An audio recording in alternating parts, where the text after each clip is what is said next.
Témoignage réel, aujourd'hui j'ai été confrontée à une entité.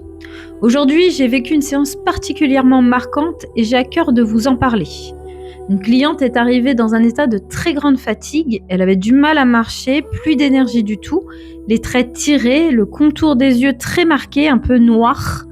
Depuis un mois, son sommeil était extrêmement perturbé et depuis 8 jours, elle n'arrivait quasiment à plus dormir du tout. Elle souffrait aussi de douleurs dans tout le corps sans explication claire.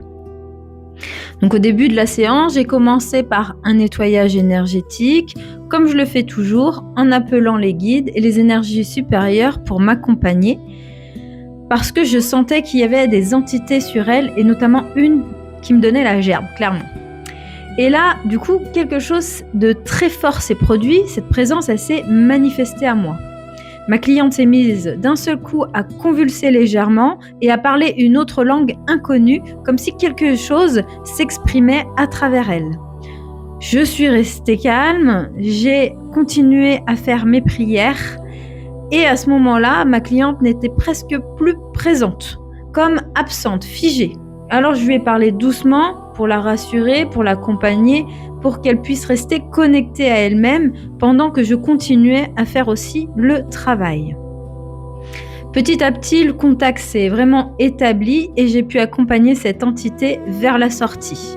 C'est franchement très très impressionnant, mais aussi très perturbant de voir ce genre de cas. Mais surtout, c'est une réalité que je rencontre dans mon travail très régulièrement. Et aujourd'hui, je voulais vraiment vous partager ça. Ce n'est pas pour vous faire peur, mais c'est simplement pour vous dire que oui, les énergies négatives, elles existent, elles sont autour de nous. Et certaines cherchent simplement à transmettre des messages ou à être aidées pour passer à la lumière. Et d'autres, elles vont nous envahir et nous bouffer intérieurement. Elles vont s'accrocher et elles vont affaiblir la personne vraiment intérieurement, c'est très profond. Et c'est là que ça devient vraiment très dangereux. Plus vous êtes fatigué, plus vous êtes épuisé, fragilisé émotionnellement, plus vous êtes vulnérable énergétiquement. Et c'est dans ces moments-là que certaines choses peuvent venir vous impacter. Les entités vont prendre possession de votre corps.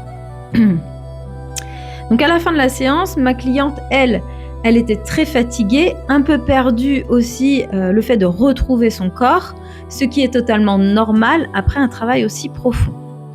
Mais au bout de 15 minutes à peu près, son visage a commencé vraiment à changer. Il était beaucoup plus doux, plus apaisé et le regard était déjà différent. Elle a commencé à se redresser et on voyait qu'elle se portait, elle se mettait vraiment droite et elle parlait de nouveau normalement. Elle revenait complètement à elle. Et je veux dire, alléluia, et son mari même a pu le remarquer. Alors aujourd'hui, j'ai vraiment envie de vous dire quelque chose d'important. Ne faites pas n'importe quoi avec la spiritualité. Certaines personnes font des cartomancies, du pendule, de l'écriture, des contacts défunts. Ceci n'est pas un jeu, s'il vous plaît. Il est essentiel de vous protéger votre énergie et de protéger aussi votre lieu de vie. Parce que dès que vous faites ça, vous ouvrez des portes. Vous devenez vulnérable d'une certaine manière. Donc, s'il vous plaît, protégez-vous, c'est primordial. Ne faites pas n'importe quoi, ne vous lancez pas comme ça à l'aveuglette, s'il vous plaît. Prenez soin de vous. Si vous avez besoin de conseils, si vous avez besoin de vous former dans la protection, n'hésitez pas à me contacter. Ça fait quand même plusieurs années que je propose cette formation. Voilà, en tout cas, prenez soin de vous et ne faites pas n'importe quoi. Merci.